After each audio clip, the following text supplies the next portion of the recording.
ओम। पंडितों के लक्षण हम निरंतर जान रहे हैं और ये जीवन के मुख्य विषय, हमारे व्यवहार के मुख्य विषय, किस प्रकार मनुष्य जीना चाहिए, किन से प्रभावित होना, किन से नहीं प्रभावित होना, ये हर एक जीवन में निरंतर आने वाले विषय हैं। किस प्रकार के विषयों से हम हार जाते हैं, किस प्रकार के विषयों को हमें अपनाना चाहिए, ये तो बहुत ही आवश्यक विषय है। जैसे भोजन में भी किन वस्तुओं को खाने से हमारा स्वस्थ बन जाता है और किन आहार के लेने से हमारा स्वास्थ्य बिगड़ता है। आज तो थोड़ा इसका अवेयरनेस प्रारंभ हुआ है, तो लोग सोच रहे हैं क्या खाना चाहिए, क्या नहीं खाना चाहिए। जैसे क्या खाना क्या नहीं खाना जितना मुख्य है, क्या सोचना क्या नहीं सोचना भी मुख्य है। किस प्रकार का व्यवहार करना, किस प्रकार का नहीं करना, ये भी बहुत ज़रूरत है।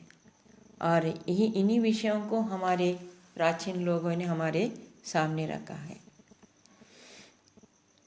यस्य कृत्यं न विघ्नन्ति शीतमोष्णं भयं रतिः समृद्धिरसमृद्धिर्वा सा वै पंडित उच्यते। यस्य कृत्यं न विघ्नन्ति, जिस व्यक्ति का कार्य ठंड से या गर्मी से, भय से या आसक्ति से, विषयासक्ति से विघ्न नहीं डाल सकता है। चाहे ठंड हो, चाहे गर्मी हो, चाहे भय से हो, चाहे आसक्ति से हो, ये कोई विषय उसके कार्य को नहीं विघ्न डालते हैं। वो किसी भी प्रकार अपने कार्य को सिद्ध करने वाला जो होता है। समृद्धिर असमृद्धिर्वा, समृद्धि हो या असमृद्धि हो, धन हो या धन नहीं होने के स्थिति हो,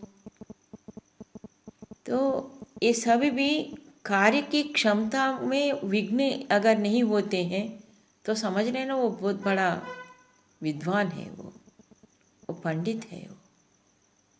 उसके अंदर जो रचना है, बुद्धि का जो क्षमता है, वो बहुत उज्जवल क्षमता है। हर एक मनुष्य अपने भावों के अनुकूल उसका बुद्धि चलता है, मगर यहाँ ये कह रहे हैं कि भाव से जिसका बुद्धि अतिक्रमण करता है, चाहे किसी भी प्रकार की भाव हो, किसी प्रकार का व्यवहार हो, वातावरण हो, हर विषय में वो अपने कार्य को नहीं छोड़ता है। कभी भय से हम ठीक काम नहीं कर पाते, कभी विषयासक्ति में फंसकर कार्य को छोड़ देते हैं और सर्दी गर्मी से छोड़ देते हैं, धन के होना ना होने से भी छोड़ देते हैं। बहुत धन वहाँ है, हाँ क्या करना है, सभी सुन, अरे मेरे पास धन नहीं, मैं क्या करूँ, इसलिए वो कार्य छोड़ देते हैं। इसलिए मनुष्य ढूंढता है कि किस प्रकार उसका जो कार्य की जो क्षेत्र है उसमें वो कितना उतर सकता है। ये उसके प्रवृत्ति और उसके मन की शक्ति पर, बुद्धि की क्षमता पर, आत्मा की शक्ति पर निर्भर रहता है। तो यही यहाँ पर कह रहे हैं, शीत और उष्ण ये प्राकृतिक रुकावटें हैं और इसलिए वो श्लोक में इन दोनों को लिया गया है। भय और रति ये मानसिक रुकावटें हैं और समृद्धि और असमृद्धि ये साधन संबंधी रुकावटें हैं। मगर जो व्यक्ति सारे, चाहे प्राकृतिक हो, चाहे मानसिक हो, चाहे उसके समृद्धि और असमृद्धि उसकी स्थिति का हो, फिर भी वो अपने कार्य क्षमता में कभी रुकावट नहीं करता, तो समझ लेना वो विद्वान है। छोटे छोटे विषय में भी ये विघ्न बन जाते हैं। जैसे संध्या करना, ध्यान करना, योग करना, प्राणायाम करना, ऐसे कार्य भी जो अनिवार्य कार्य है ये, मगर उसके लिए भी ये सब रुकावटें बन जाते हैं। मगर जिस व्यक्ति को एक आदर्श, एक धर्म के लिए कोई रुकावट नहीं बन सकता है, और अच्छे कई कर्म होते हैं जो जीवन के लिए अनिवार्य होते हैं, तो उसके लिए भी वो रुकावट नहीं बन सकता है।